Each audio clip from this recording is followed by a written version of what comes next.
A extração da borracha se iniciou na segunda metade do século XIX.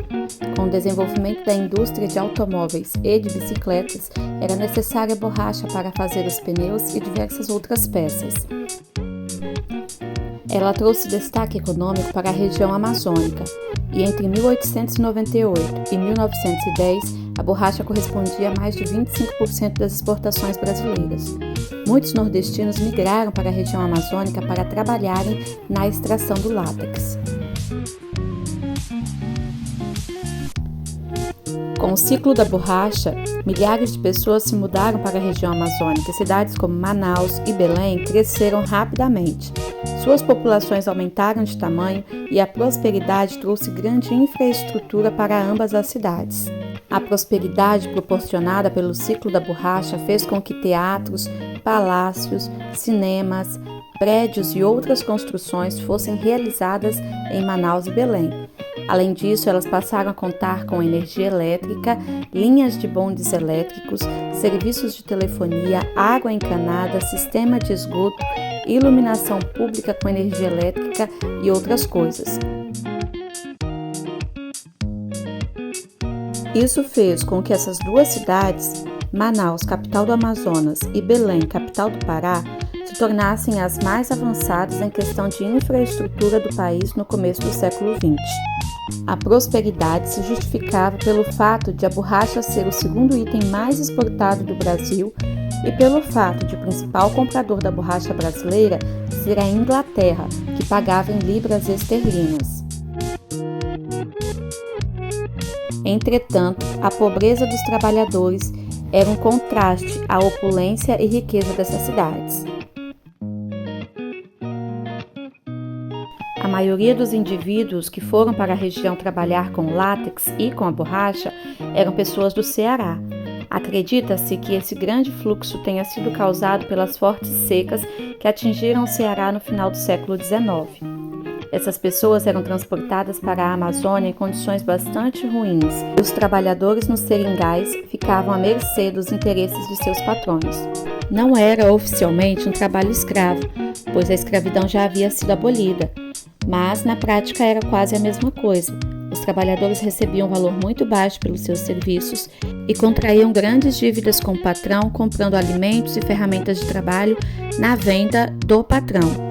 Então eles estavam sempre endividados e nunca conseguiam se desvencilhar para ir para outro lugar, para outro patrão ou outro serviço. A partir de 1912, o ciclo da borracha no Brasil entrou em decadência. Isso se explica por conta da concorrência internacional.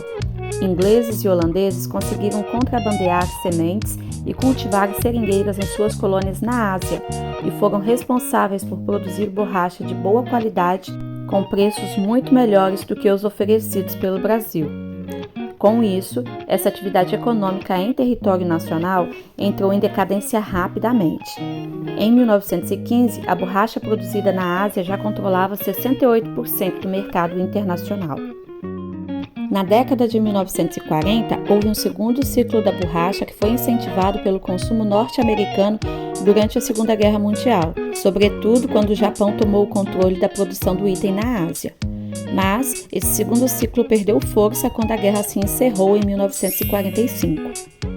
Atualmente, 90% da produção mundial de borracha se encontra nos países do Sudeste Asiático, principalmente na Malásia, Tailândia e Indonésia.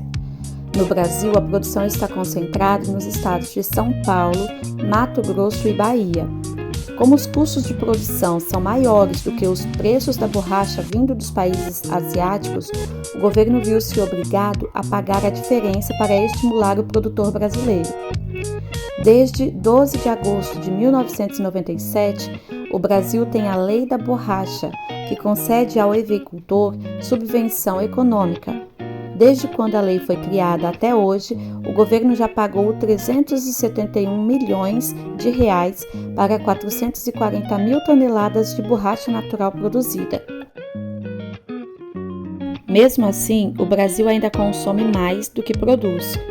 Em 2001, o Brasil produziu 90 mil toneladas de borracha natural e consumiu 218 mil toneladas. Esse déficit entre produção e consumo representa a quantidade que o país importa do produto, vindo da Malásia, Tailândia e Indonésia.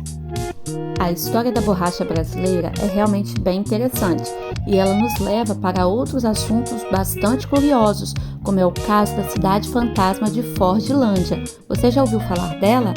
Bem, mas a Fordlândia já é assunto para um outro vídeo. Por hoje é só, pessoal. Muito obrigado por ficar comigo aqui até o final. Não se esqueça de deixar o like, compartilhar o vídeo com os amigos e, claro, se inscrever no canal se ainda não é inscrito. Tchau e até o próximo!